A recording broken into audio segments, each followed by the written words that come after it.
When Shadows Fall by L. Ron Hubbard. And then there came a day when Earth lay dying, for planets also die. About her crept a ghost of atmosphere, the body eaten full away by iron rust and belching smoke, until the plains, stretching wide, were sickly red, and no green showed from range to range and pole to pole. Red as Mars.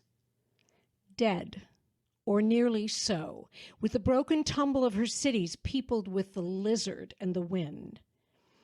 And the spaceports, which had given birth to the empires of space, were charred and indistinct upon the breast of Mother Earth. So thought Lars the Ranger sitting in the window of the Greater Council Hall. So he saw from this eminence above the world and the red plains. He, too, was getting old. Strong and young, he had voyaged far on dangerous ways to bring the treasure back, but now he voyaged no more. Science had prolonged the beating of his heart 1,000 years beyond his time, but now he was old and stiff, and the council chamber was cold. The voices were thin behind him. They echoed oddly in this reverberant tomb. Seats were here for all the council members of full 600 systems, but the seats were empty now, and their metal threw back the reedy whine of the clerks who called them all to order, reading names which had been gone these 700 years, all formal, all precise, and noting that they were not here. Mencken, Grand President of the Confederated Systems, sat hunched and aged upon his dais, looking out upon his servants, listening to the threadbare rite. Capella? Silence. Rigel Centaurus? Silence. Deneb? And Khazar? And Betelgeuse? Silence. And onward for 600 names. Silence. For they were mighty there in the stars, and Mother Earth was old. They were thriving across a mighty span of 10,000 light years, and Mother Earth had no longer any fuel. They had taken the oil from her deepest springs and the coal from her lowest mines. They had breathed her air and forged her steel and taken their ships away. And behind them they had scant memory. Earth had no power of money now, no goods, no trades, no fleet, and the finest of her strong young men had gone this long, long while. The lame, the halt, these and the dimmest of sight had stayed, and now there was nothing. Markab? Achenar? Polaris? No one there. No one there. No one there. No one there. Lars the Ranger stood and stiffly shook out his cloak. He couched the ceremonial space helmet in the crook of his arm and advanced formally to the dais. He bowed. He might have reported there in the ritual that the fleets were ready and the armies strong, that as general of space he could assure them all of the peace in space. But he was suddenly conscious of who they were and how things stood, and he said nothing. There was Grito, once a wizard of skilled finance, sitting chin on breast in an advisor's chair. There was Smit, the valiant warrior of 500 years ago.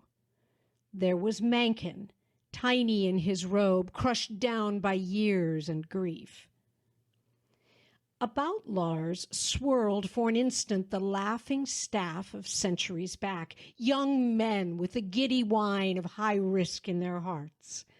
About Lars thundered the governing mandates of Earth to space, to system empires everywhere. And then he saw the four of them and the clerks alone here on a world which was nearly dead. He broke ritual softly. There are no fleets, and the armies have melted away. There is no fuel to burn in the homes, much less in the cannon. There is no food. There are no guns. And I can no longer consider myself or this console master of space and all that it contains. They had all come here with a vague hope that it would break. And it had broken. And Grito came to his feet, his wasted body mighty and imposing still. There was silence for a while, and then Grito turned to the dais. I can report the same. For 15 long years, I could have said as much. But I admit this now. Earth is no more. Smit lumbered upright. He scowled and clenched a black fist as he looked at Lars. We have our fleets and our guns. Who has been here these last decades to know that we are without fodder? Ah! This thing can be solved. Mencken hunched lower, opened a drawer, and brought out a tablet, which he took. As he set down his water glass, he belched politely and looked from one to the next, bewildered, a little afraid. He had been able to handle many things in his day. He fumbled with his reports, and they were all the same. People were old, and children were few. The food was gone, and winter would be cold. He cleared his throat. Hopefully, he looked at Smit. I was about to suggest that some measure be taken to remove the few thousands remaining here to some planet where food and fuel are not so dear. But I only hope that I can be advised. You could remove nothing. Said Grito, thrusting his hands into his pockets. You could take nothing away, for there is not fuel to lift more than 20 ships from the surface of Earth. The cause may be lost, but I am not lost. Earth is no longer tenable as she is. I propose that, with credits long past due, I force the purchase of atmosphere manufacturing equipment and other needful things. Credits, said Smit. What do I know of credits? If this thing is at last in the light and the need is desperate, I can give them the promise of guns in their guts. Need they know? Mencken looked from one to the other. He was heartened a little, for he had begun to see these fabulous men as little more than companions of his desultory chess games. But he did not heed them too much. He turned to Lars. What says the general of armies and admiral of fleets? Lars, the ranger, laid his helmet on the clerk's table. All semblance of formality fell from him as he took a pipe from his pocket, loaded it, and lighted it with his finger ring. He looked from Mencken to Grito. My fleet has not fired a jet in so many years that I have quite forgotten how many emergency charges were left aboard. Today, I walked through the streets of this city and an illusion gripped me. Once more, I was a young man returning from a colonization in the Capella system. The sidewalks were lined with people, the unbroken pavement glittered before me thick with roses. Young boys and girls darted in and out amongst the crowd, adding their shrill cries. I knew how great, how strong Earth was. And then the illusion faded, and the pavement was broken, and the roses were thorny weeds, and an old woman whined for bread at the street corner. I saw but one child in 100 blocks of walking, and He was ill. An old man is old and has nothing but memory. It is youth which plans, endeavors, and succeeds. Frankly, gentlemen, I have but little hope. But I cannot stay while even a few years remain and know that Mother Earth, which I served for all my thousands of years, is dying here, forgotten and unmourned. He sat looking at them a little while, puffing his pipe, swinging an ancient but well-polished boot, not seeing them, but remembering. Smit blustered to his feet. We are speaking of dreams. I know very little of dreams, but I demand to be told why our friend desires to beg for food. Are we still not the government? Must we dig in garbage cans to provision our government's expeditions and crawl in dung heaps for a few crumbs of combustium? The first right of any government is to enforce its will upon people. I highly approve of the expedition. I demand that I be allowed to take one section of it, and I desire, if this matter be agreed upon, that all necessary writs and manifestos be placed in my hands to create it a reality. Mencken looked nervous, took another tablet and washed it down. It had been 300 years since an expedition of any major import had been planned in this chamber. All the major expeditions formed on Centauri now, where food, fuel, and crews were plentiful. The bombastic tone of Smit had battered Mencken. He looked at Grito. Grito was aware of the eyes upon him. He shifted his feet nervously.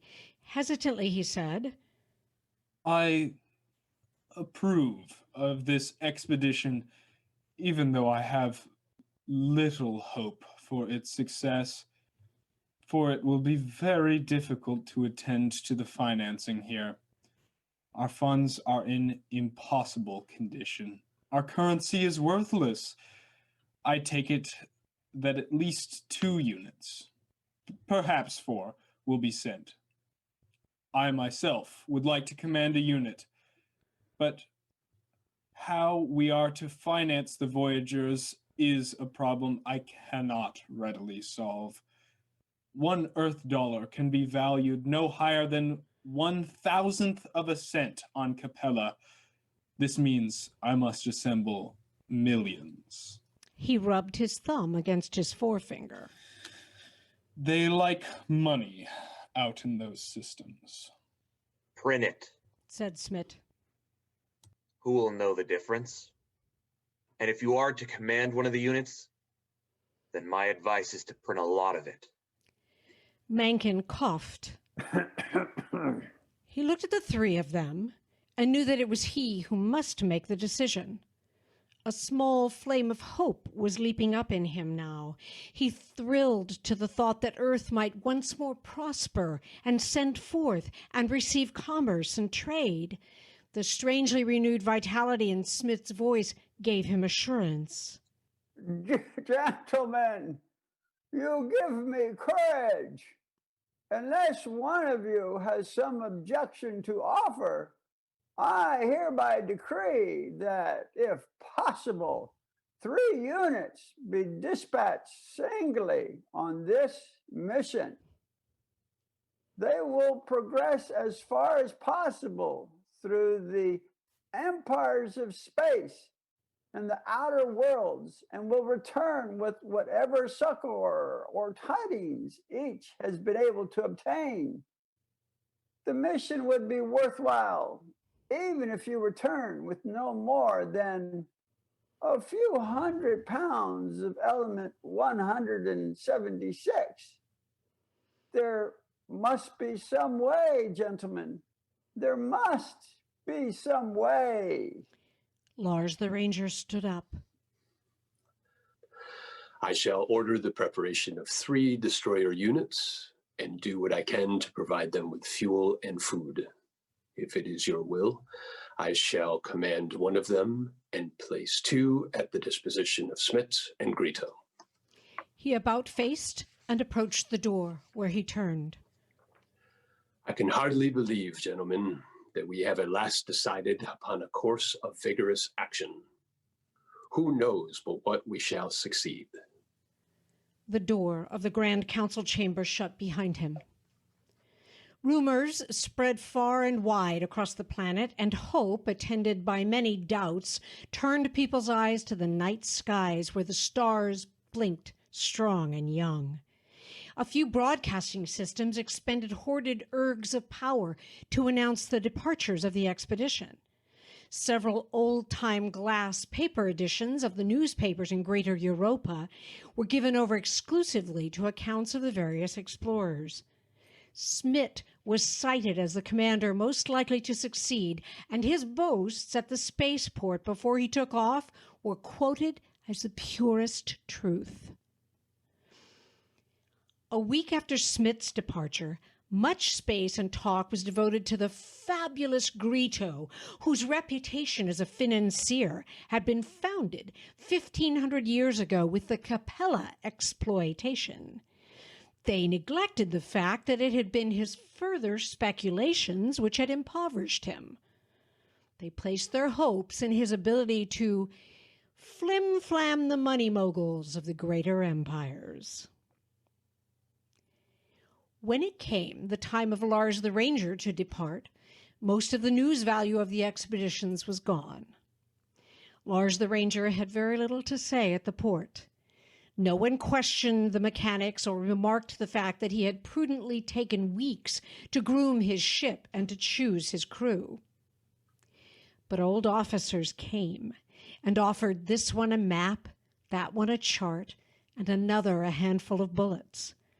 And men who had ranged far and knew were on hand to bid him Godspeed and good luck amongst the spinning suns, the comets, and dying stars. They toasted him in farewell, and Lars the Ranger was gone. Earth, only half remembering, waited and starved. Winter came. The plains and mountains lay red. The thin air moaned bitterly cold about the towers of the government building. Sand drifted across the char marks on the rocket field. Then spring came, and summer came, and were gone again, and another winter lay coldly dusty upon Earth's breast. And one bitter morning, a battered and rusty Mercy, which had borne Grito, came to rest on the government field. The instant it was sighted, each man thought of his rank and vied at the doors of the council chambers to give welcome to Grito. But it was no smooth and wily treasurer who came up to the big black doors. Grito hobbled, tired and bent, his space clothing ragged and out of repair. He was worn by hunger and all the bitter hardship of space. He did not need to push through the crowd. His appearance alone was enough to compel it back. The doors opened before him, and he entered. Mencken was about to mount the dais in formality when he saw Grito. He stopped. Tears of sympathy leaped into his eyes. He came forward, arms outstretched. Oh, my friend, my old friend. And he quickly seated him in a chair and brought him wine. Where are your officers and crew? Asked Mencken. Grito did not need to answer. His eyes remained steadily on the floor. He turned over one hand and let it drop. From hunger when we had no food, and from sickness for which we had no medicine. I am ashamed, Mencken. I am ashamed to be here. Mencken sat on a small stool and folded his hands in his lap. I am sure you did what you could, Grito. Nothing can tell you how sorry I am. Perhaps things do not go so well with them. Grito shook with sudden anger. He lifted his worn, starved face. His eyes glared up through the ceiling and at the unseen stars. Things go well enough up there. They are fat. They are wealthy. He grasped Menken's hand. They hate us. They hate us for the rules and mandates we put upon them. They hate us for the taxes we once levied. They hate us for the wars we fought to stop. They hate us for the centuries we depreciated their currency to uphold the value of our own. Pluteron in the Alpha Draco Empire laughed at me when I came. He laughed with hysteria and was still laughing when I left. There was no mirth in that laughter. There was only satisfaction. They hate us, Menken. We shall get nothing from them. Nothing! Cytherea of Beetlejuice took a collection amongst the officers of his court to put a wreath in orbit around our sun after we were gone. I have been driven by laughter, by scorn.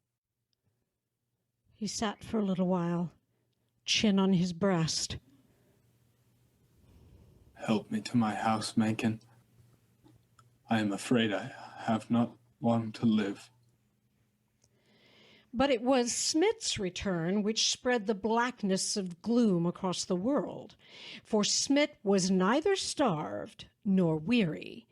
Hate stood like a black aura around him, through which cracked the lightning of his voice. Feet planted wide apart, he stood in the spaceport. He met all who came to him with such a tirade concerning the ungratefulness of the children in space that the world was shocked into hopeless rage. He had gone the length of space, stopping everywhere he deemed it expedient. Everywhere he went, he had met violence and suspicion. He had crossed the trail of Grito several times. He spoke of the Grito plan to stabilize the currency of all space, with Earth as the central banking house, and the brutality with which the scheme, quite feasible, had been everywhere rejected.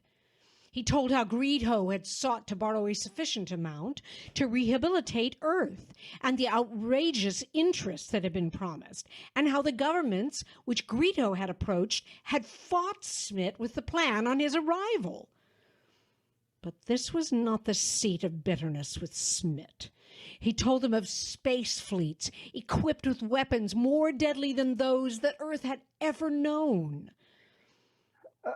I ask you news of Lars the Ranger. Certainly, if you found Grito's track, you must have news of Lars. Yes, I have news of Lars. He had been in 3 places before I arrived. He had said nothing, he had done nothing. The old officer looked incredulous. General, I am not of your branch of service, and I would not argue with you. But I believe you play carelessly with the reputation of one who, if he commanded it, could have audience wherever he went. Smith was stunned. Yes, certainly. Audiences he did have. But he was given nothing. This I know. Menken was interested. Did you learn nothing of him? He asked Smith. All I know is that when I received audience after him, I was heard coldly. My requests were refused, and I was personally insulted. I know but little of this. But I can tell you this certainly, that you can expect nothing of Lars the Ranger. For more than 2 months, the campaign of Smith's raged feebly across the worn, arid surface of Earth. Where he had recruited, no army stood. Where he had built, only junk could be seen. The waning efforts of technicians and bacteriologists finally stopped. Earth fell once more into apathy, and at night men no longer looked hopefully at the stars. In the first days of spring, a mutter of reports came from the spaceport, and people wandered toward it in surprise to find a destroyer there, polished hull carefully repaired, and a crew at quarters while the commander disembarked. Lars! Cried Mencken. And at the shout, several men in the crowd ran across the field to form a group around the newcomer, but the greatest number turned away. 2 expeditions had arrived, and the dream was spent. The hope was gone. What news? Lars shrugged tiredly. He had aged on his voyage. Little enough, my friend. They are vastly busy with their own concerns out there, but here I have brought at least some packets of food. You have been gone for a long while, Lars. What of Grito and Smith? They have both returned. Grito, I'm afraid, is dying. He is sick, rather with insults than with disease. Smith, for some time, was a man deprived of reason, and he wanders now about the countryside, speaking to no one, eating only what is thrust into his hand. He is a beaten man, Lars. This expedition was ill-starred. It would have been better that we had died at least with our dignity, rather than to beg for crusts and make fools laugh. As the iron has eaten our air, so has this expedition drained the last sparks of vitality from the 2 who went before you. It was ill-starred, Lars. Lars was about to speak, but Mencken again held up his hand. No, do not tell me. You have brought back your men. You have brought back your ship. Perhaps you have begged a little fuel. Perhaps you have a little food. But you have nothing with which to save Earth. This, I know. Lars shook his head slowly. Mencken, you are right. Mencken, I have brought nothing. I did not expect to receive anything, since I did not beg. I did not threaten. In some places I heard of Grito's schemes. They hated him because they hated the financial control which Earth in her power exercised over the outer empires. In all the immensity of space, there is not a man who would give a plugged mean coin to save a single child on Earth if it meant the restoring of the financial tyranny which once we exercised. I know this, said Mencken sadly. We hoped for too much. Lars again shook his head. No, Mencken, we were greedy for too much. Perhaps I have failed. Perhaps I have not failed. I do not know. What did you tell them? Asked Mencken, not wanting hope to rise in his heart. What did you tell them that you dare believe they might help us? I did not tell them very much, and I thought first of how I might gain their goodwill. I found immediately that it could not be purchased or begged. I'm afraid, Mencken, that I have amused myself at your expense. This shocked the ancient president. He leaped to his feet. You had better explain that, Lars. I dined with them. I looked at their fleets. I admired their dancing girls. I saw their crops and had the old battle places pointed out to me. and I told them stories, and this, reminding them, stimulated many tales.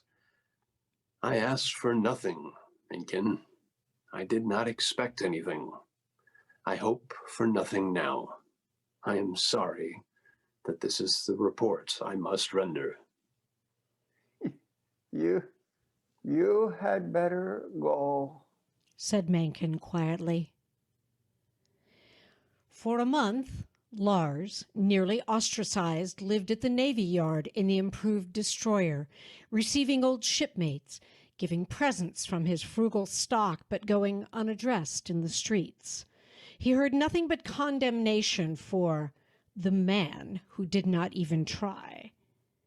And then, one morning, the town was shaken by a terrible roar, and with certainty that vengeance had been their return for the expedition, the populace tumbled from their beds to find 6 great gleaming spheres on the spaceport landing. They were larger than any other space vehicle these people on Earth had ever seen. From them came tumbling young men, well-fed and laughing. Then they began to unload equipment. No one dared to address the newcomers. With a hysterical certainty that they were about to be enslaved, the people of the capital, taking what little food they had, began to stream out of the far gate. A radio message from Asia was broadcast to the effect that 14 huge vessels, unidentified, were landing troops. Greater Europa reported being besieged, but said that no overt act had been made, and all was being done to evacuate the population before bombardment. Mencken received the reports in terror on his dais. He called together his cabinet. Noteworthily omitting Lars, he spent some fruitless 6 hours in feeble and frightened debate on measures of defense. No one came to him from the enemy forces, and he felt at last that he must surrender before lives were lost. When he and his staff went forward from the palace, they found that 19 new vessels lay in the plain beyond the city, and that an encampment was being hastily constructed.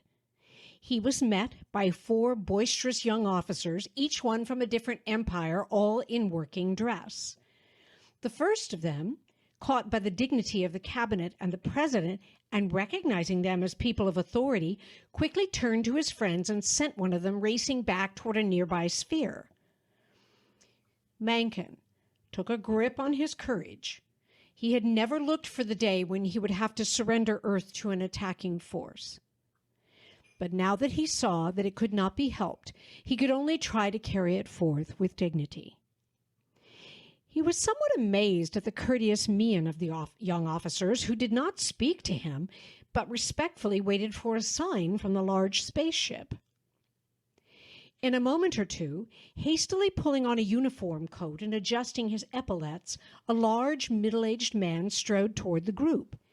He stopped at a distance of 5 paces from Mencken, identified the chest ribbon and the ancient robe of office, and then spoke. You are President Mencken? He said politely. Mencken stiffened himself and answered. Yes. Whom have I the pleasure of addressing?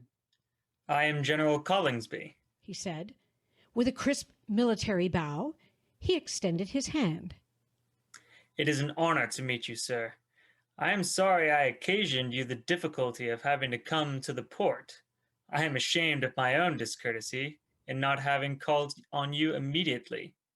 However, command has its responsibilities, and as these are supply forces, there has been considerable trouble in establishing consignments and in distributing our various fleets over the surface of the earth. He coughed. Excuse me, sir, but by Jupiter, your air is certainly thin here. My blood pressure must be off the meter. But here, permit me to invite you into my cabin, where it is more comfortable, and we can talk at leisure. Mencken straightened his shoulders. Sir, I thank you for your courtesy. I can only say that I hope you observe the various usages of war and that you will treat your prisoners without inhumanity, and that you will occasion as little suffering as possible. General Collingsby looked startled and then embarrassed. It was easily read upon his face that he had no clue to the meaning of Menken's statements. My dear sir, I do not understand you. Has not my own governor, Voxperius, contacted you concerning our arrival? General, the ionized beams of communication between Earth and her former colonies have been severed for more than 70 years. I am afraid we have not had sufficient power or even need to continue them in operation. Collingsby looked at his staff in round-eyed wonder and then at Menken. He looked beyond the group before him and his face lighted. Perhaps this gentleman can clarify matters. Menken turned to see Lars the Ranger with a small group of officers approaching. Collingsby eagerly grabbed Lars by the arm. My dear fellow, would you please acquaint your presidents with the true nature of affairs? By Jupiter, I had not thought of it before, but it certainly does look like an invasion. Oh, I am ashamed of this, Lars. I am ashamed of it. What a panic we must have caused. But I was certain that my government and the other governments had contacted Earth. Didn't you know, Lars? Menken was bewildered. For the first time, he had a clear look at what was poured into the encampment. He saw huge machines being unloaded. He saw that they were already at work with some of them. Beams were playing across the plains, and at each place one struck, puffs of smoke rose. Others were drilling into the earth and sending up high plumes of exhaust. Menken suddenly realized that they must be re-oxygenators injecting heat under the crust. A faintness came over him. He could not believe what he saw, and he could not hope. Lars turned to him. I could not tell you. I could not promise you. But truly, I did nothing. Collingsby interrupted with a sharp, No, he did nothing. He came and sang us old ballads and told us of the hero tales of Earth. He reminded us of the heritage we had behind us, and of what we owed the mother planet. She was drained of her blood for our sakes. He made us see the quiet ocean and green hills where our fathers lived, and then, having shrugged, said it was no more. He moved on. He went all through space and told his tales. In the empires everywhere, school children formed subscriptions, governments formed expeditions, scientists worked on what had to be done. But here, certainly, President Menken, you can see how this would be. After all, Earth is the mother of all the stars. And somewhere in the heart of every man in the empire lurks a fondness for the birthplace of his race. For our histories are full of Earth, and all our stories, all our great triumphs contain the name of Earth. Should we then let her die? And so we have come here, these combined forces, to make the old land green again, to replace the oceans, to rebuild an atmosphere, to make the rivers run, to put fish in the streams and game in the hills. We'll make this place a shrine, complete and vital as it was, where inter-empire councils may arbitrate the disputes of space. Here we can meet on the common ground of birth and, in the halo of her greatness, find the answers to our problems. For in the long run, the problems and answers change very little, and all fundamental questions have been asked and solved on Earth before, and they will be again. But come, we have less than a week to prepare all this. It is... he asked Lars. Just a week to the July 4th, is it not? And that was the anniversary of the launching of the first expedition to the Earth's moon, wasn't it? But come, into my ship where we can have some refreshments. There will be time enough to stand around in the sun when all these fields are green. They looked at Lars, and he smiled at them. Mencken swallowed back a lump of emotion in his throat. Lars, why didn't you tell me that you had saved Earth with a song?